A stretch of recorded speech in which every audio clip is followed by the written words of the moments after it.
गजब के रोग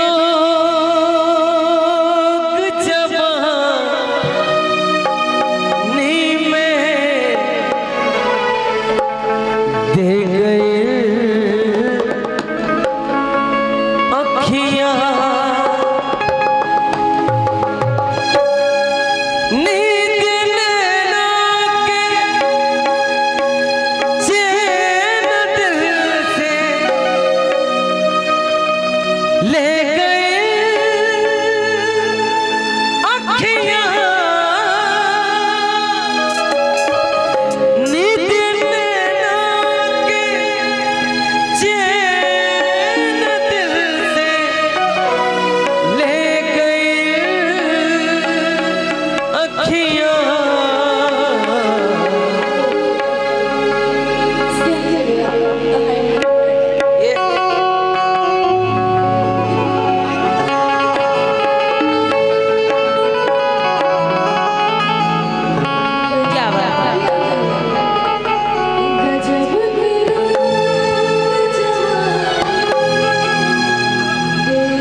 कुछ भी कहिए लेकिन भाव में कहिए, चलता मत कहिए। चलता बहुत लोग कहते हैं, कुछ भी कहिए लगे कि मतलब भाव में आप हमसे कह रहे हैं।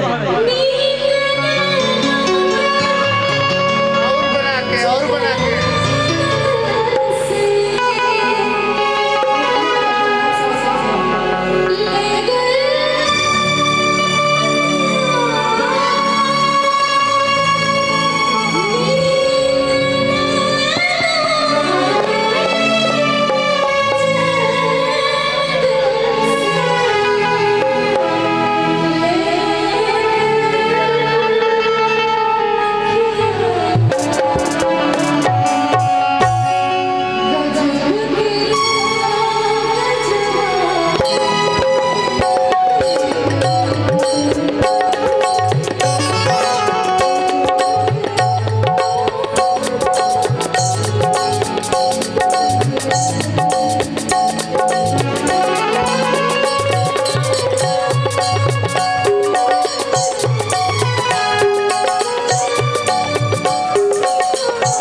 ओढ़नी के रंग पियर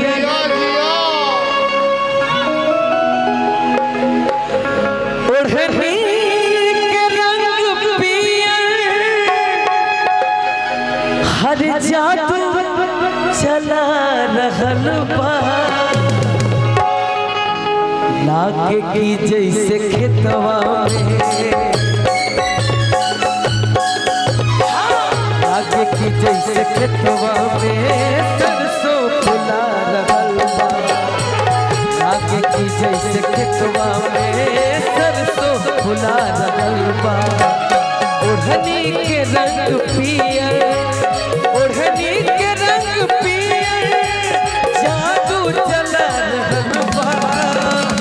आगे की जैसे खेतवा में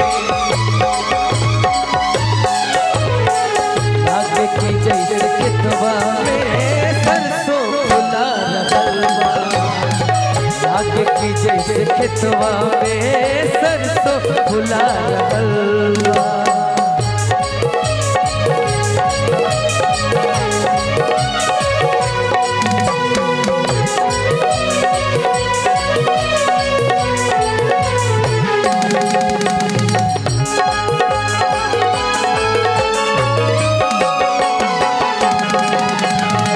जाके की जैसे खेतवा में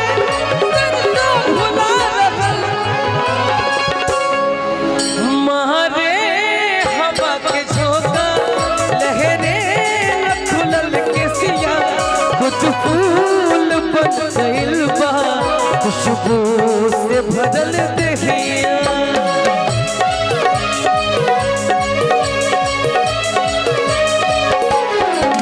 मारे हवा के झोंका लहरे खुलल किसिया खुद फूल बन गइल बा खुशबू से भरल दहिया शरीर के बनावट शरीर के बनावट बिजली गिरा रहल बा लागे कि जैसे खेतवा में लागे कि जैसे खेतवा में सरसों फुला लागे कि जैसे खेतवा में सरसों फुला रहल बा लागे कि जैसे खेतवा में सरसों फुला रहल बा लागे कि जैसे खेतवा में सरसों फुला एक बात बोले खुलल के सिया के हवा देता हमके पिएला अपना अखियां के दार देता हमके जिएला अंजनी चाचा दोनों आदमी कहत नहीं जा कि अपना अखियां के दार दे दो हमके पिएला खुलल के सिया के हवा दे दो भैया नीरज भैया होठ के ललैया तोहार पागल बकैले आज इधर आइए आज नेहा निष्ठा जी से मेरी पहली मुलाकात है और हम किसी भी फीमेल कलाकार का इज्जत करते हैं करते थे और करते रहेंगे लेकिन ये बात सिर्फ गाने के भाव से है होठ के ललैया तोहार पागल बकैले रूपवा के चांद बाटे जियरा चुरैले रंग निखरल बतोहर गोरी नजरिएला रंग निखरल बतोहर गोरी नजरिएला अपना अखियां के दार दे दो हमके पिएला अपना अखियां के दार दे दो हमके पिएला एक बार देख लीजिए तो बड़ा सुकून मिलेगा इस दिल को एक बार देख दीजिए हमको देख दीजिए नहीं हमको देखिए ना एक बार अपना अखियां के दार दे दो हमके पिएला अपना अखियां के दार दे दो हमके पिएला के सिया के हवा दे हमके जिएला खुलल के सिया के हवा दे हमके जिएला खुलल के सिया के हवा दे हमके जिएला खुलल के सिया के हवा दे हमके जिएला हो गर्दन पर रखल छुरी बाटे गर्दन पर रखल छुरी बाटे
कहिए।